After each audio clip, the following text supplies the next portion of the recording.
What's up, everyone? I'm here following up on a request from yesterday to think of some new ideas for a back workout. Now, if the only thing you have are dumbbells, right here I have a set of 20-pound dumbbells and a set of 5-pound dumbbells. If you only have one set, kind of work with that set. If it's a lighter set, a lot more reps. If it's a heavier set, you may only be able to do a few select movements with it. Work with what you've got. I also have here a chair. Alright, this is going to be incorporated in our back workout. I feel like everyone has the chair. And then just a random tub, a random object for a tub. And I'll show you what we can do with all these here in a second. The goal here is to do a complete back workout at home. Since back is kind of a difficult muscle group to hit without the proper equipment, but it's doable. All you have, some dumbbells, right? A few other household items. This is how you can get a good back workout in. Alright, so the question that was asked, what can I do with some dumbbells for back day more than just bent over rows, right? Which is just your standard, you're on a bench, you're rowing up, bringing the elbow up as high as you can, right? So there's an option there. To kind of alter this a little bit, a movement that I think gets underutilized a lot is the bent over row, which is just standing upright, you push your hips back, so your shoulders remain over top of your feet, and your hands end when they're at a dead hang just above the knees. From here, elbows come straight back, as high as you can pull them, nice good squeeze. All right, what does this do? Why is this different than a bench row? Well, in a bench row, you're supported. You have something to hold on to. All you have to focus on is contracting that side of your back. When you're doing a bent over row, your core is incorporated to hold you in place, your legs are incorporated to keep you stabilized, and then you have to get that work in with the back. So there are two movements right there. Now I'm going to grab the light guys.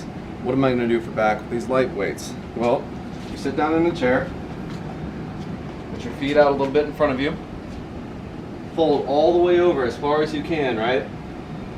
Now even though you're folded over like this, don't stay too relaxed in the core. What I mean by that is, don't just loosen up everything here so you just fall, right? You're still holding on to weight, so you need to keep some tension here in the core as you fold over. Fold over as far as you can. That will still allow you to hold tension in the core. From here, you're going to hold the dumbbells just in between the legs, and you're just going to lift straight up and out to the sides. Notice I'm not doing this. I'm not coming back with the weights. Right? That's not going to help you a whole lot. You want to come straight out to the sides, hands even with your shoulders. Right? You could even come up a little bit higher than your shoulders. If you come back a little bit, that's all right. Just don't be coming way back here. That's not going to do anything for you. Now, the chair. What am I going to do with the chair? Well, I don't have a rower or anything like that, but we do have our body weight. All right? All I'm going to do, slide under the chair. From here, it's not a very long range of motion, but it still allows you to get full contraction at the back as you pull yourself up, squeeze, come down slow. Pull yourself up, squeeze, come down nice and slow. All right, there's another move you can do.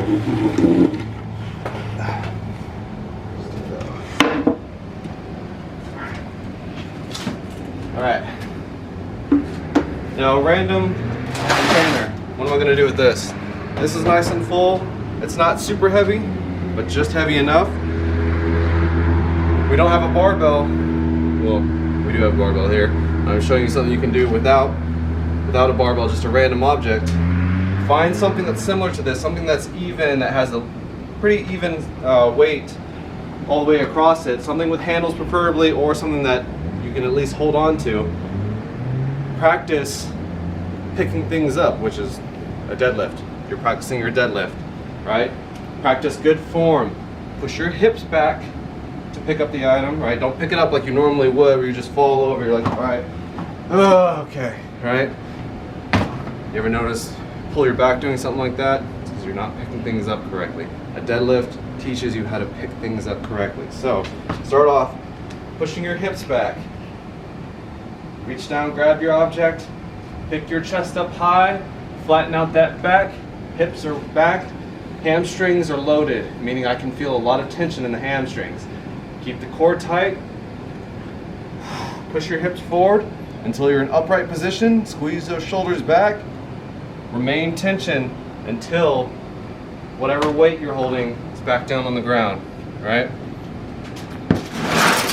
Now the last thing I'm going to show you, if you have one of those doorway pull-up bars, right, but you can't quite do pull-ups yet, right, practice doing pull-ups every day, right, especially for back day. It's something that's going to help you. I can't think of too many other moves aside from like the deadlifts and some bent over rows that are more beneficial for the back than pull-ups. But if you can't do a pull-up yet, this is what you're going to do. Now I'm not using a normal pull-up bar, I'm just using the edge of this, but you're going to jump up and then come down slow. You're going to jump up, try to hold yourself up, and then come down nice and slow. So I go from here, I jump up, and then I hold it, come down nice and slow. Jump up, come down nice and slow. Alright? Now if you piece all those together, put it in a nice normal rep and set range that you typically would go into the gym. There's things you can do with things that you have around the house. Right? The request was for dumbbells today, so we use dumbbells, but you can also perform these movements with bands. If you have some bands, just replicate whatever movement you did with dumbbells with a band now. Thanks, y'all.